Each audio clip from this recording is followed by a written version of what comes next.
মানুষের সমালোচনা দিয়া নিজের গুনার পাল্লা ভারী করে। কথা বলেন।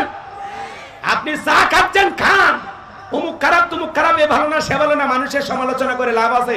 নিজের আত্মসমালোচনা করেন, নিজের জীবনের ত্রুটিগুলো তালাশ করেন, নিজেকে সংশোধন করার জন্য কাজ করেন। কথা বলেন। আর আমরা মনে হয় গীবত কমিটির সভাপতি হয়ে গেছে। আগে 4-5 জন মহিলা এক জায়গায় হলে গীবত পরনিন্দা চুগলখড়ি শুরু হইতো, এখন 4-5 জন পুরুষ এক জায়গায় হলে শুরু হয়ে যায়। আল্লাহ যেন আমাদের এই গীবত থেকে বেঁচে থাকার তৌফিক দান করেন। জোরে বলুন আমিন। আপনার জবান, এই যে চায় কাপে বসে উল্টা পাল্টা বলতেছেন, আলেমদেরকে আলেমদের বিরুদ্ধে, ইসলামের বিরুদ্ধে যে সমালোচনা করেন, আপনি কি জানেন এই সমালোচনাকারীরা জাহান্নামে যাবে? ওয়াকুন্না নাখুদু মাল খাইদিন, যারা সমালোচনাকারী এরা যাবে সাকর নামক জাহান্নামে। কথা বলেন ঠিক কিনা? তাহলে সমালোচনা করা যাবে না। আপনি জবান দিয়ে অনর্থক কথা বলবেন। আপনার জবানের প্রত্যেকটা কথা আল্লাহ রেকর্ড করতেছেন। মা ইয়ালফিজু মিন কাউলিন ইল্লা লাদাইহি রাকিবুন আতীদ। বান্দা এমন কোন কথা বলে না, এমন কোন কর্মকাণ্ড করে না যা রেকর্ড করার জন্য আমার ফেরেশতারা নাই। আপনার জবানের প্রত্যেকটা কথা আল্লাহর সিআইডি গোয়েন্দা বাহিনী রেকর্ড করতেছে। আল্লাহু আকবার বলে। ফাঁকি দেওয়ার সুযোগ আছে আমার ভাইয়েরা। এজন্য জবান দিয়ে যা খুশি তাই বলা যাবে না। মুমিন বান্দার 2 নাম্বার গুণাবলী, অনার্থক কাজ করা যাবে না। মুমিনের টাকা হলে মুমিন সিনেমা হল বানাবে না, যাত্রা গানের আয়োজন করবে না, গানের কনসার্ট দেবে না, মদের বার দেবে না। মুমিনের টাকা হলে মুমিন মসজিদ বানাবে, মাদ্রাসা বানাবে, ঈদগাহ মাঠ বানাবে, কবরস্থান বানাবে, তাফসীরুল কোরআন মাহফিলের আয়োজন করবে। মুমিনের অর্থ মুমিন ভালো কাজে ব্যয় করবে, যে কাজে ব্যয় করলে সওয়াব পাওয়া যায়। কি পাওয়া যায়? রাস্তার মধ্যে ফলের গাছ লাগা দিবেন, পুকুরের ঘাট বানা দিবেন, রাস্তাঘাটে সুন্দর করে লিখে রাখবেন সুবহানাল্লাহ, আলহামদুলিল্লাহ, আল্লাহু আকবার, লা ইলাহা ইল্লাল্লাহ। যত মানুষের নজরে পড়বে আল্লাহ তাআলাকে স্মরণ করবেন, সেই ব্যক্তিও সওয়াব পাবে, আপনিও সওয়াব পাবেন। বলুন সুবহানাল্লাহ। সম্মানিত ভাইরা আমার, তাহলে মুমিন বান্দার 2 নাম্বার গুণাবলী, জবান দিয়ে সে কথা বলবে যে কথা বললে সব হয়, সমাজে সেই কাজ চালু করবে যেই কাজ চালু করলে সব হয়। মুমিন বান্দা কান দিয়ে সেই জিনিসগুলো শ্রবণ করবে যেইটা শুনলে সব হয়। যুবক রে, কানের ভিতর ইয়ারফোন লাগায় গান শোনো, রূপবানে নাচে কোমর দোলাইয়া, আল্লাহর ফেরেশতারা কবরে নিয়ে পিটাবে ঝোলাইয়া ঝোলাইয়া। কথা বলেন।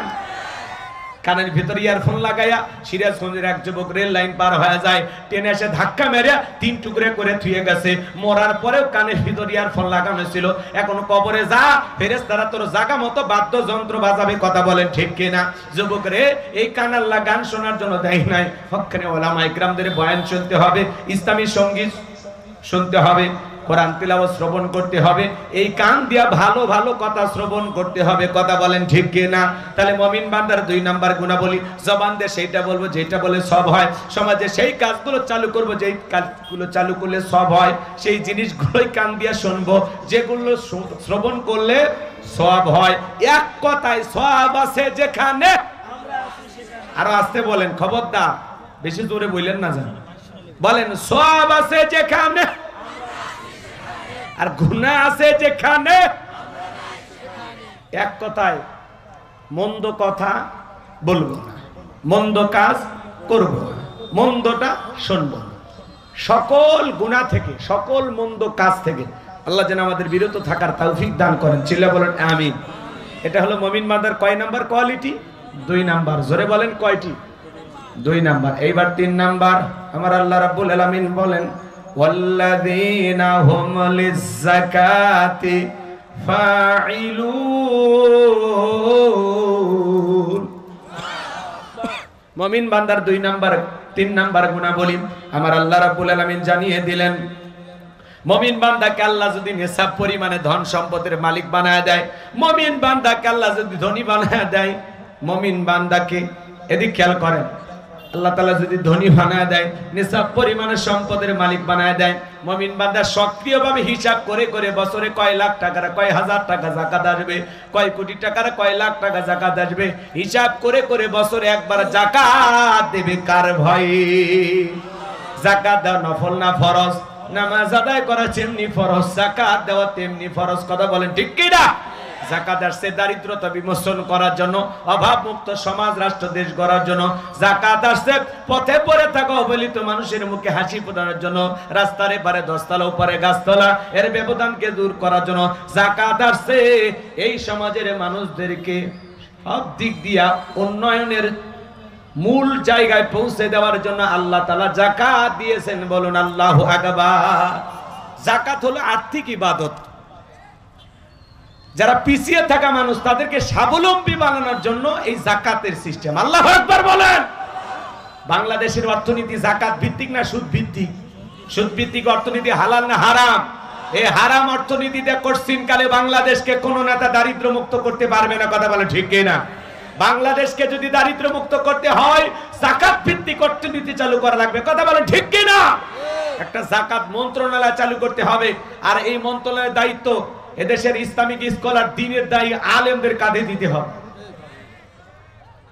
দেখেন আজ সুন্নাহ ফাউন্ডেশনের সম্মানিত চেয়ারম্যান শাইখ আহমদুল্লাহ ভাই আমাদের প্রিয় একজন মানুষ। উনি প্রায় 25 থেকে 30 হাজার পরিবারে রমজানের যা যা প্রয়োজন, একজন রোজাদারের ইফতার সিহারিতে যা যা প্রয়োজন ট্রাক ভর্তি করে আপনাদের দেয়া এই দানের টাকা, আপনাদের দেয়া আমানত, সে সমস্ত রোজাদারদের তালিকা করে তাদের ঘরে ঘরে পৌঁছে দিচ্ছেন। আল্লাহু আকবার বলেন। শাইখ আহমদুল্লাহ এমন একজন মানুষ, আস-সুন্নাহ ফাউন্ডেশনের সম্মানিত চেয়ারম্যান। এদেশের দুর্যোগপূর্ণ অবস্থায়, সেটা বন্যা হোক, বিভিন্ন সমস্যা হোক, সবার আগে তিনি যে সুন্দর ভূমিকা পালন করেন, উম্মতের দরদি একজন আলেম, তার জন্য আমাদের দিল থেকে ভালোবাসা আছে না? আস্থা এবং বিশ্বাস কিভাবে অর্জন করেছেন? উনি যদি মনে করেন 100 কোটি টাকা দান প্রয়োজন, মানুষের কাছে চাইলে 100 কোটি পার হয়ে যায়। আল্লাহু আকবার বলেন। উনি নিজে থেকে বলে আপাতত আর দান পাঠাবেন না। তাহলে মানুষ তাকে কতটা বিশ্বাস করেন।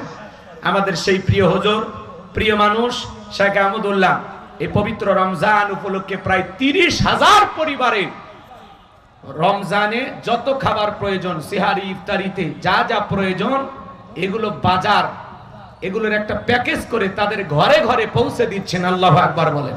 একটু জোরে বলেন আল্লাহু আকবার। তো আলেমদের দায়িত্ব দেওয়া লাগবে। ওই গুমসুর ডালসুর বিকাশের টাকা সর ওই সমস্ত দুর্নীতিবাজ নেতাদেরকে দেওয়া যাবে না, যারা দেশের টাকা বিদেশে পাচার করে। আজ পর্যন্ত কোন আলেম এই দেশের টাকা বিদেশে পাচার করেছে এমন তথ্য আপনারা পাইছেন? জোরে বলেন পাইছেন? কিন্তু তারা 11 লক্ষ কোটি টাকা দুর্নীতি করে বিদেশে পাচার করেছে। 93 বিলিয়ন ডলার ঋণের বোঝা বাংলাদেশের মানুষের ঘাড়ে চাপিয়ে দিয়ে চলে গেছে। এদেশের 48 বিলিয়ন ডলার রিজার্ভ ছিল, সব খাইয়া লুটে পুটে দেশটাকে ধ্বংস করে দিয়ে ওরা পালিয়ে গেছে। কথা বলে ঠিক এরা? এমপি মন্ত্রী কেউ নাই, সব চলে গেছে। রাগ করেন নাকি আপনারা? এমপি মন্ত্রী আছে, মন্ত্রীরা সব কোথায় গেল, এমপিরা সব কোথায় গেল, কোথায় কাদের কাকা, ওদের সারা দেশটা এখন লাগে ফাঁকা ফাঁকা। আইন মন্ত্রী আটকে গেল আইনেরই ফাঁকে, দাড়ি সারা দরবেশটারে ভণ্ড ভণ্ড লাগে। এখন জেলখানায় থাকে, আবার দরবেশে নতুন করে দাড়ি উঠেছে। কথা এরা হলো সুবিধাবাদ জিন্দাবাদ। এই দাড়ি ওরা ব্যবহার করে, ওরা সত্যিকারে আশিকের রাসূল না। ওরা নবীর মহব্বতে দাড়ি রাখে নাই। দাড়ি হলো ওদের সাইনবোর্ড। কথা কর, রাগ করেন আমার কথায়? আমি কি বলবো নাকি?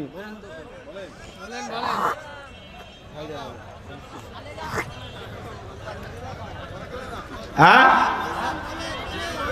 রাগ করে? রাগ করে কেউ? রাগ করেন আপনারা? দাড়ি সারা দরবেশটারে ভণ্ড ভণ্ড লাগে।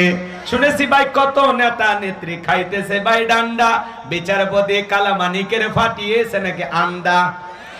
ওটা আমার খবর না, মিডিয়ার খবর। এই বিচারপতি শামসুদ্দিন মানিক আল্লামা সাইদি হুজুরকে মৃত্যুদণ্ডের রায় দিয়েছিল।